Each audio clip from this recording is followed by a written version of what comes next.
The Toronto Blue Jays have a massive decision to make when it comes to Cavan Biggio because he has not been performing when he has been in the lineup kind of sporadically, and Spencer Horwitz has been unbelievable in AAA with the Bison. So we'll break down the move that needs to happen and much more in this episode of Jays Digest.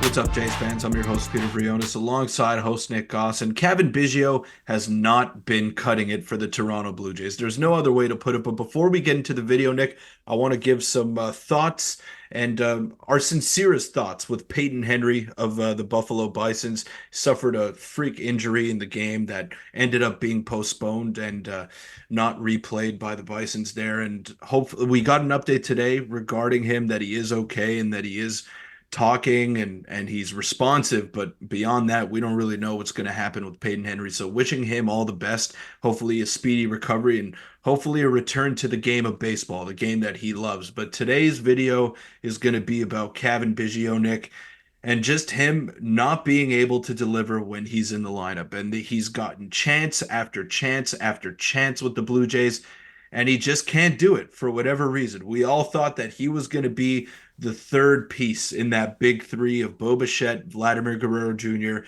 and then Cavan Biggio. And he never panned out that way. Those two guys went on to become all-star level players.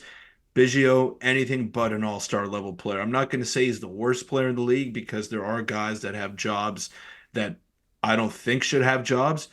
But Cavan Biggio is not far off from that. He's a replacement level player at this stage in his career. He has yet to get better. I don't think he is going to get better because he's 28 years old and I think he is what he is at this point. But Nick, it's been severely disappointing watching him in the lineup day in, day out.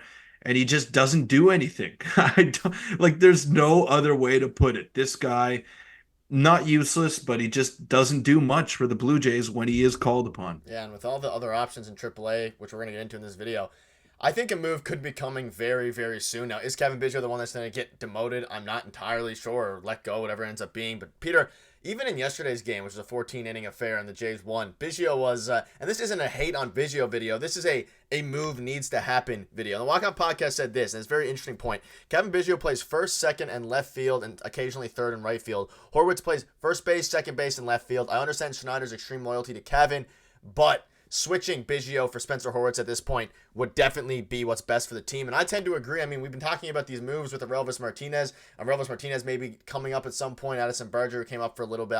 I think he needs to develop a little tiny bit more. But Spencer Horwitz is a guy, he's not young anymore. He's not, I mean, he's a prospect, I guess, but he needs to play in the major leagues at some point for an extended run to see what we have in him.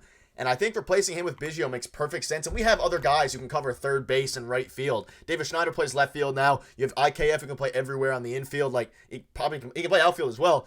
At this point, just get Horwitz up and get some hitters going because the offense is starting to turn a corner. And the Jays do look better even after today's loss, but can't have black holes in the lineup anymore.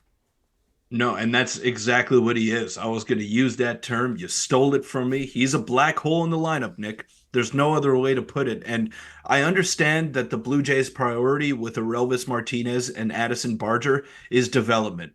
But Spencer Horwitz is an older prospect now, and he's been rotting away in AAA for a long time. He deserves a shot. And you're right. They have to see what they have in Spencer Horwitz. And I get the versatility aspect of Cavan Biggio. He can play third base, something that Horwitz can't do. He can play right field, something that Horwitz hasn't done this year, which I'm sure he could adjust to because left field, right field is not that drastic of a change. But the way that IKF is playing at third base, how can you justify taking him out of the lineup? So I get that you want to have that reassurance in Biggio to be able to plug him into third base when IKF isn't in the lineup. But the way that he's swinging the bat right now, he's been one of the best hitters in the lineup. So you can't take him out. So where does Biggio offer something that Horwitz can't? I can't think of anything that Biggio can do that Horwitz cannot do for this team right now at a much higher level. And I don't think Horwitz is going to be a star at the major league level. I think that ship has sailed. But he's got great contact ability. He's got a great eye. He has a little bit more power than Cavan Biggio. And he's just raking in AAA. He has nothing left to prove at that level. Will it translate to the bigs? Maybe not. Will he play as much as he's playing in Buffalo? Definitely not. But at the same time, you got to give this guy a shot, and he deserves a major league opportunity just because of the way that he's been playing, but also because some guys are severely underperforming at the big league level. And there's not just Biggio as a black hole in the lineup. There are other guys that are underperforming at a criminal level, but you can't really do anything about it because they're making a lot of money, and it just doesn't make sense to take them out of everyday playing time. Yeah, we saw a hint of Spencer Horwitz last year. He had low to mid 700s OPS, which doesn't sound too great, He but was all right. that was his Yeah. first kind of stint in the majors where he had a bit of runway. And Biggio, you look at his stats. I mean, you can see today's game. He went 0 for 3, and the offense was today was a bit of a wash. I'm not gonna get into it too much because this is the Cavan Biggio. Peter, last year he had one of his better years, which was a 710 OPS, but this year, again, a 614 OPS, and there's a lot of blue there. Like, the peripherals don't show anything that No. leads us to believe that he's going to start getting more hits. All it shows is that he does not chase very much, and when he does hit the ball, it's usually in the sweet spot, but he doesn't hit it enough for that to really matter, because then you can just see he's expecting batting average and all this stuff. Like, it's at the point now where I think the Jays need to cut it out with the versatility and just start getting guys who can hit better, because the Yeah. pitching was rough today. Obviously, Yusei Kikuchi was just an unfortunate go, but if the team is going to start to play better, which they are starting to play better, 4 wins in a row before today, albeit against pretty bad teams, they need to not have black holes in the lineup. And you mentioned it today. I mean, IKF 1 for 4, but he's been having a phenomenal season. He does that on the defensive end. He's a better defender than Cavan Biggio. He's a better hitter than Cavan Biggio. He's better at everything than Cavan Biggio. He's just a right-handed hitter, and if he's playing that well, there's really no room for Cavan Biggio anymore. They're giving him at bats, but I don't know where he's supposed to. Not even that, you can make him fit into a Right. lineup, but why on earth would you not call up? It doesn't even have to be Spencer Horwitz, even though he makes the most sense. It could be any of the other prospects that are raking in AAA. And the other thing with IKF is that he makes too much money to justify taking him out of the lineup as well. You made a commitment to the guy. You gave him $7.5 million over 2 years, so $7.5 million per. He's got to be in the lineup. You signed him to be your everyday third baseman. Whether the fan base was happy about that or not, I mean, that's not really like what drives decisions in front offices and in managerial positions, but they made the commitment to the guy. And it's He aging has fine so delivered. far.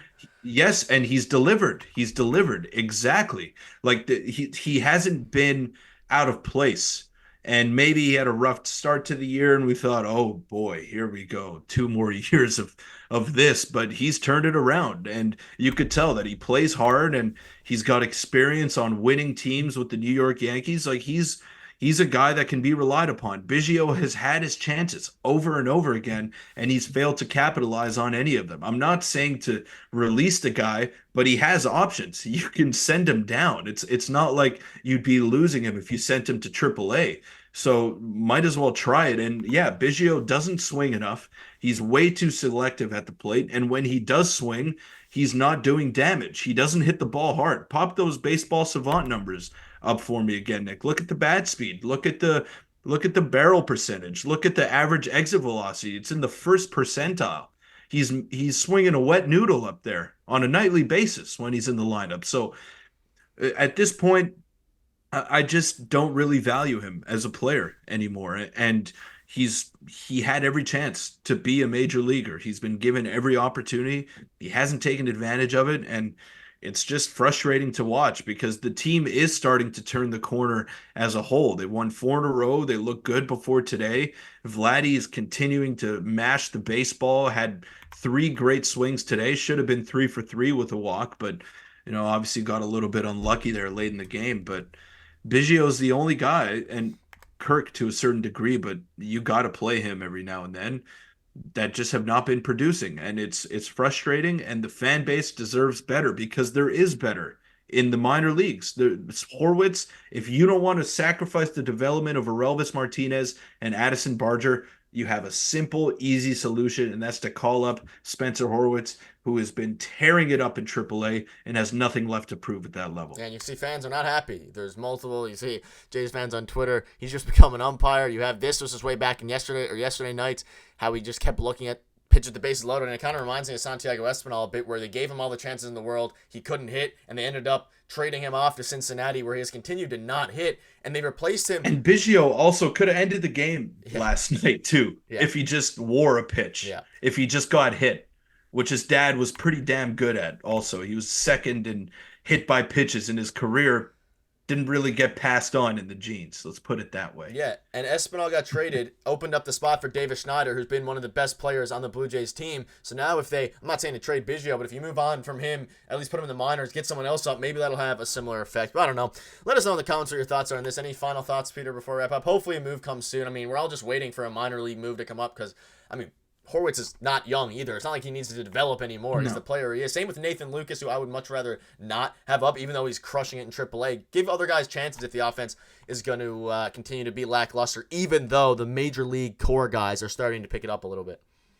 Yeah, and I think Vogelbach's turned it around too. Like he's someone else who's very selective, but when he does swing, he does damage. He hits the ball hard. And if Biggio was like that, if he came up with some big hits every now and then I'd be okay with him Yeah, taking a Biggio's lot not of a threat at pitches and all. being selective. No, he's not. He's a non-factor up there in the lineup. And yeah, he's hitting in the nine spot, so it's not a detriment to your team, but it's basically an auto out at this point. And that's not good. You can't have that, especially for a guy that plays as consistently as Biggio does. And shout out to Ryan Burr as well for his Blue Jay debut today. Very solid. Threw a lot of strikes. I liked what I saw out of Yeah. him.